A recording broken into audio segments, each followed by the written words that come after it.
Penguin Random House Audio presents Lionhearts by Dan Jones. Narrated by Ben Miles.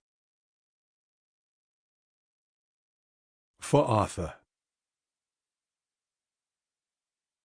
I should not spare to speak, if I hope to succeed, of brave men with weapons right worthy in weeds, that are now in their graves, and did all their deeds. They sail in the sea ground, fishes to feed. Weeds here meaning armour. Lawrence Minot, Poem 10, How King Edward and his many met with the Spaniards in the sea, circa 1350 to 1352.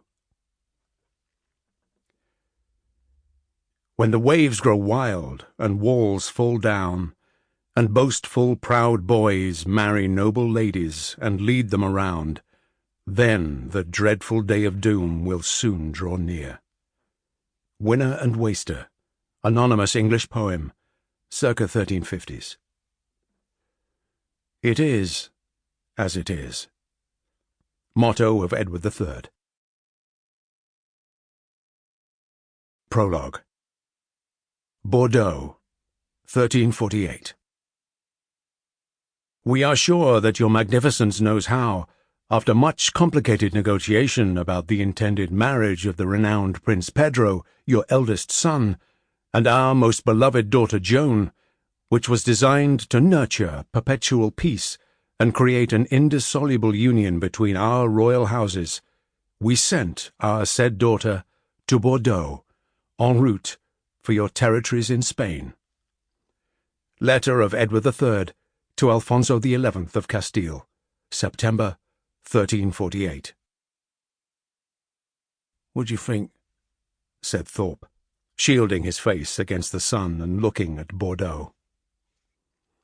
The city seemed to wobble in the heat, as the English ship named the Catherine sailed up the narrowing mouth of the River Garonne. "Could you swim from here?" Thorpe, a stocky, dark-haired archer, an Essexman about 35 summers in age, with strong shoulders and quick, cynical eyes, was standing on the raised platform men called a castle, which jutted out at the Catherine's prow. Bordeaux was still a good way upriver, but the water through which the ship was cruising looked invitingly cool. Dragonflies flitted over its rippling surface. Silver fish snapped and flipped in the eddies. The ship, a cog, was mostly used for ferrying wine from ports like this one, in the sweltering country of Gascony, across sea channels menaced in those days by Castilian pirates, to the cooler shores of England. Today, the first day of July, it travelled in the other direction, and in the ship's belly were crates full of dresses, curtains, tapestries, bedspreads, and treasure.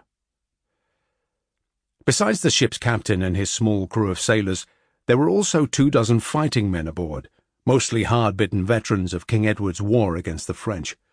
One of these veterans was the man Thorpe now addressed. Gilbert Millstone Attercliffe tugged a lock of his springy hair, which was running to grey here and there, and considered the matter. Bordeaux was still nearly a mile away, which was why Thorpe had asked.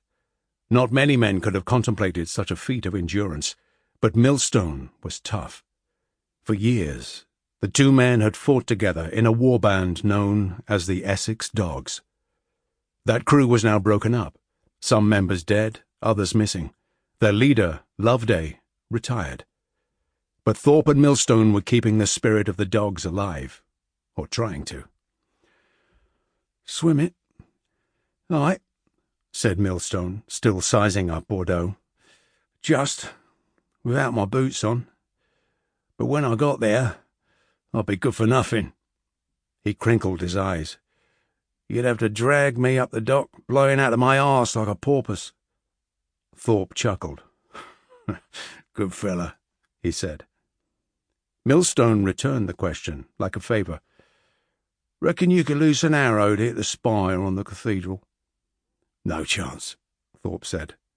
He was a brilliant bowman, one of the best ever to hold a yew-shaft, but to shoot an arrow a mile was undoable.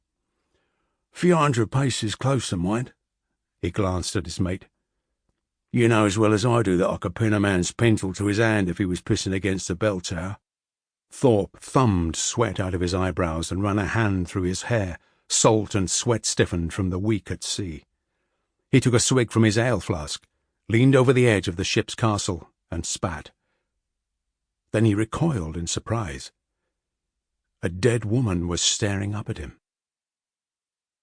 If Thorpe had to guess, she was about 20. She hung below the water, face and belly up, her eyes wide open and her brown hair floating around her like riverweed. The rough shift she wore exposed her thighs and revealed dark purple welts around her groin. It looked like she had been beaten there with a switch.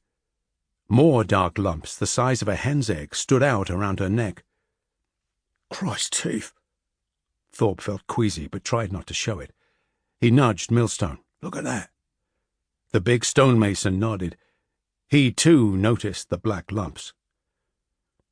"Call Cossington," said Millstone. Sir Stephen Cossington, the knight in charge of the expedition, was already clambering up the steps to the forecastle. Cossington had a bushy moustache, which trailed in barbels down the sides of his lips. He wore a sweat-soaked length of red silk on his head to stop the sun burning his bald patch. "What are you two staring at?" he asked, brusque as always. "Jedgill," said Thorpe. "Looks like she drowned." Cossington squinted into the water. "Drowned my bollocks," he said. "Look at her armpits."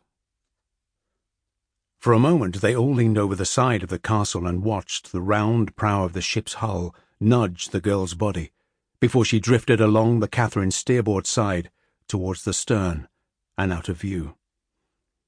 Millstone pointed ahead. A forearm was bobbing above the surface, the hand grasping for some way out of the water, out of the unbelievable predicament of death. The flesh of the fingers was dark and mottled, the digits swollen like raw sausages. "No one's been drowned," said Cossington. "Christ help us." He took a deep breath. "That's the death." As Millstone, Thorpe, and Cossington watched the bodies floating in the river, each man was thinking the same thing. For the past half-year and more, rumours had been swirling in England of a deadly sickness that was spreading around the whole earth, having passed from the Tartars of the East to the land of the Saracens, and now to the Christians. It had various names: the plague, the pest, the mortality, or simply the death. All referred to an ague that caused a person's throat and privy parts to swell and blacken and rot, their breath to stink, their eyes and nostrils to bleed unstoppably, and their piss to dry up. It killed almost everyone it touched. Some men, like Thorpe, doubted its existence, snorting that it was just a summer sickness, that talk of it being anything more was nonsense put about by fools, or else malicious talk by rich men hoping to scare the lesser sort into obedience. But those who had seen it sweep through cities and countryside said that it spelt the end of the world. It looked, thought Millstone, as though they were about to find out. Cossington had been deep in thought, the muscle at the side of his jaw pulsing. Eventually he spoke. "Let's get a lad up here to keep account," he said, "so we know what we're dealing with. You've a boy with you?" "Aye," said Thorpe. He scanned the boat and whistled through his fingers. "Rigby!" he shouted. Rigby was his sister's boy, half an orphan since the spring when, after years of trying, his wastrel father drank himself dead. At that moment the lad was at the stern of the cog, making up lewd songs with a Castilian lute player, a friend of someone or other at court, who had begged a ride home on the Catherine. Many of the crew would have nothing to do with Garcias, hating all Castilians for the evils their pirates did to English shipping. But Rigby, in his simple way, did not care, and had been happily playing dice with the musician, who was also teaching him the filthiest Castilian curses he knew. Hearing his uncle whistle, Rigby loped the length of the ship and up to the castle. "Essex Dogs, my lord," he said, rubbing his nose on his sleeve. Ready for anything? Sample complete. Ready to continue?